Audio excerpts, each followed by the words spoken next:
Hey class, this is Jeff Simpson. I am not in class today, obviously, but I am going to talk about the rhetorical analysis for Tim Keller's address to the Gospel Coalition. Basically, the Gospel Coalition is a conference for pastors, and so Tim Keller is really speaking to an audience that is mainly composed of pastors and ministry leaders.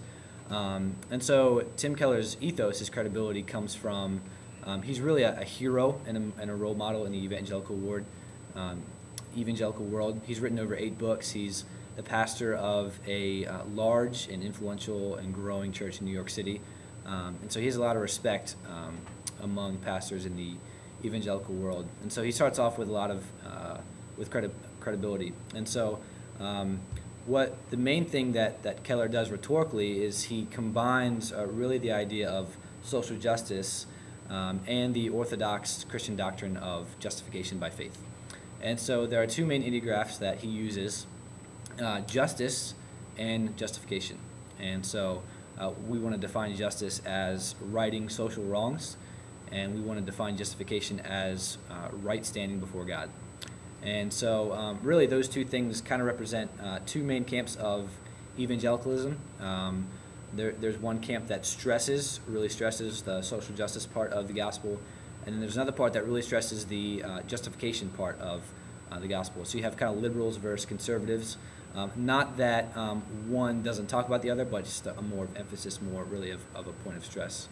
And so Keller's thesis, his main point, his argument in the talk is that justification by grace through faith inevitably leads to social justice.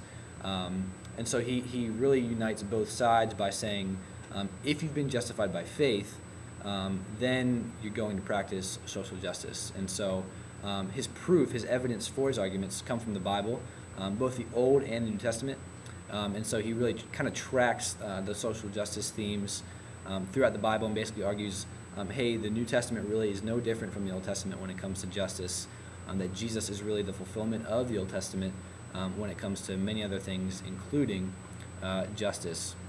And so what Tim Keller does is very powerful rhetorically and is very really evidence that the social gospel ideals are alive and well today. That really what happened at the end of the 19th century is still alive and well today, and the social gospel ideals are really playing out in modern Christian circles.